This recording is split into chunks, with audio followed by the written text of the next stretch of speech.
इरावन से होती है किन्नरों की शादी। और कौन है इरावन और क्यों किन्नरों की सिर्फ एक रात के लिए होती है इस इरावन से शादी? क्या है इसके पीछे की सच्चाई, आज हम आपको बताएंगे। जी हाँ, आपको बता दें कि कुछ क्षेत्रों में किन्नरों के जरिए इरावन की पूजा की जाती है। वर्ष में एक दिन ऐसा भी आता है जब किन्नर रंग बिरंगी साड़ियां पहनकर और अपने जूड़े को चमेली के फूलों से सजाकर इरावन से शादी करती है। ये शादी मात्र एक दिन के लिए होती है। अगले दिन इरावन देवता की मौत के साथ ही किन्नरों का वैवाहिक जीवन खत्म हो जाता है। मान्यता है कि इसी दिन इरावन की भी महाभारत के युद्ध में मौत हो गई थी। जी हाँ, इरावन और किन्नरों का ये जो कनेक्शन है ये महाभारत से है।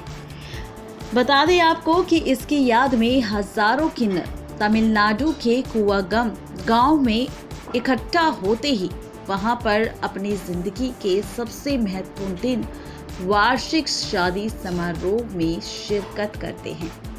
पौराणिक मान्यता के अनुसार भगवान कृष्ण ने औरत का रूप लेकर नाग राजकुमार इरावन से शादी की थी।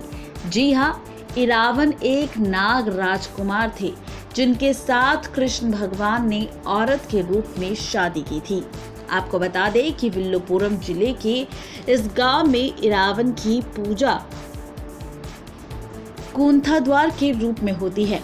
हजारों किन्नर इरावन की दुल्हन के रूप में शादी के इस समारोह में पहुंचती हैं और मंदिर के पुजारी की गर्दन पर कलावा बांधती हैं। मान्यता ये भी है कि महाभारत युद्ध में एक समय ऐसा भी आया था जब पांडवों को अपनी जीत के लिए मां काली के चरणों में स्वैच्छिक रूप से किसी पुरुष की बलि हेतु एक राजकुमार की जरूरत पड़ती है। जब कोई भी राजकुमार आगे नहीं आता तो इरावन खुद इसके लिए आगे आते हैं, लेकिन वो इसके साथ एक ही शर्त रखते हैं। वो कहते हैं कि वो बिना शादी किए यहाँ पर नहीं मरेंगे। इस शर्त के कारण ये मुसीबत खड़ी हो जाती है और कोई भी राजा अपनी बेटी या बेटे का विवाह उस इरावन से नहीं करवाता, क्योंकि इरावन की एक ही दिन में मौत हो जाने के बाद वो विधवा हो जाता। ऐसे में कोई भी पिता इरावन से अपनी बेटी की शादी के लिए तैयार नहीं होता। तब भगवान कृष्ण खुद मोहिनी का रूप लेकर इरावन के साथ शादी करते हैं, जिसके बाद इरावन अपने हाथों से अपना शीश मां काली के चरणों में दे देते हैं। इरावन की मृत्यु के पश्चात कृष्ण उसी मोहिनी रूप में काफी देर तक उनकी मृत्यु का विलाप भी करते हैं।